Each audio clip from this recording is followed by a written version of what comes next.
Trade Center. It's crazy. He was telling a story. I couldn't get out of the car. I think it was riveting. You can find it on the podcast. It was Terry Gross, Fresh Air.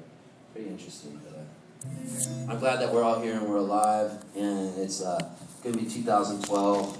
Let's stick out this next year together. Come on, are you with me? Can I get a hallelujah?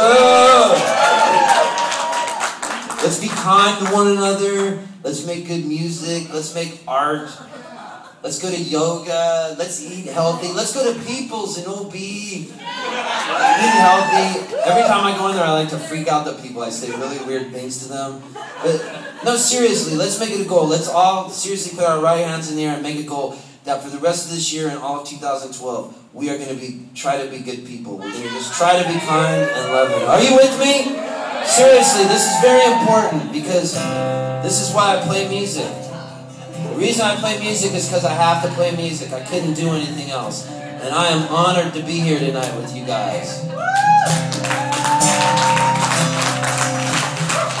And we can make this world a better place. I really know we can. I know you've heard that before, but we can because it starts with us, man. You got to just dig down in your heart and try to find something good. It sounds so corny to say, but it makes me want to cry to say it. I really mean it, man. I mean it so much. I feel like right now I'm the dude in The Big Lebowski. No, man. Some new information has come to light, man. You don't know. She's mixed up with some known pornographers. I love it when he goes to see the other Lebowski and then that girl's painting her toenails outside. She goes, I'll suck your cock for $1,000.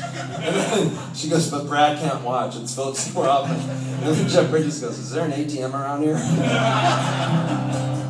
But I didn't mean to, I was in such a tender moment. I'm sorry about that. See, this is what I do as a defense mechanism. Once I feel a little bit of intimacy, I have to back off. But I don't want to back off right now. I want to feel something, and I want you guys to feel something. I really do want you to feel something. I want you to feel like we're all going to try to be better people because we do not need to go through the bullshit and a bunch of unnecessary wars that we shouldn't have gotten involved in the first place with a bunch of dead people that should not be dead. I really mean that. And it fucking pisses me off. And so I really believe, you know, we just got to try. Because when I was a little kid, man, I was crossing the street and this fly landed on my head, but it wasn't a fly, it was a wasp. And I took my hand and I went, whack! I think it was a fly and it stung me and the stinger went deep into my head. And I pulled it out and I was screaming. I was only in first grade and all the brownies that were going to class were laughing at me. All the little brownies. And the nuns took me in. It was at St. Rita's Elementary School. And when they took me in, they laid me down on a cot and they gave me some Benadryl. I was having an allergic reaction. And when I woke up, my mom was standing over me and she handed me an orange-flavored sherbet push-up. Oh, man, I'll never forget her big brown eyes. My mom, when she was young, she looked like Audrey Hepburn, and I'm not kidding you. It was so beautiful. She handed me this orange-flavored sherbet push-up, and she said, Stephen, I just want you to know that I love you. And she kissed me on the forehead, and then she said, I'm in it for the long haul. I'm with you to the end. Well, I'm in it for the long haul. You'll always be my friend. Yeah, so years later I moved to San Diego, California from Palm Springs, because we had moved to Palm Springs all the way from Canada. Nova Scotia, where I'm from and all the relatives are from. But I moved to San Diego because my sister moved here and she was going to San Diego State. She worked at KCR, spinning records. She was so cool. I was totally into Jackson Browne and she came home from college and I'll never forget. I said, I hope it's a Jackson Browne record. And I opened it up and there was this checkered record with this guy who looked like Buddy Holly on the cover with these glasses and it said, Elvis Costello? What's this? She said, it's going to be coming out next week. I got an advanced copy. And it said advanced copy from KCR. It's really fucking cool. And I did whatever my sister wanted. I go, really? So we went to the turntable and we took off the Joni Mitchell record and we put on Elvis Costello. Man, I started listening to that thing go around and I was like, now that your picture's in the paper, be rhythmically admired, you can. Now that your picture's in,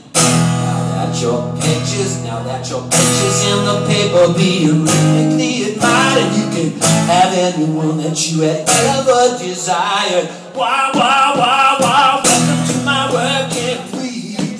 Oh, I know it don't kill you, I hope it don't kill you. Welcome to my working week. You gotta do it. me till you're through it, so you better get to it. And I was like, this is so fucking cool. And then all of a sudden the song comes on and goes, Romeo was restless, he was ready to kill. Jumped out the window cause he couldn't sit still. Juliet was waiting with a safety net. She said, don't bury me cause I'm not dead yet. Why don't you tell me about the mystery dance? I wanna know about the mystery dance. And I was just going, man, this is so cool.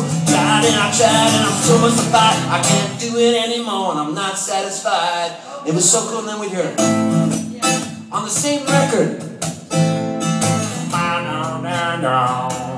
Same record. Nice kids, not one with the defects. Celebrate, shrink, gap, so correct. Dead dogs and their illegal legs. I mean, that's on the same record. And then all of a sudden you turn it over and you hear some other songs. And it's like on the same record. Oh, it's so funny to be seeing you after so long, girl. And with the way you look, I understand it. You are not impressed, but I heard you let that little friend of mine take off your party dress. I'm not gonna get too sentimental like those other sticky valentines, 'cause I don't know if you were loving somebody. Well, I only know it isn't mine. I was like, whoa, Allison. And at the time I was only listening to Jackson Brown, so I was like, after hearing that, I was like, once upon a time I had a little money. Government brothers took long before I could mail it to you. Still, you are the only one. At the time, I was only listening to him.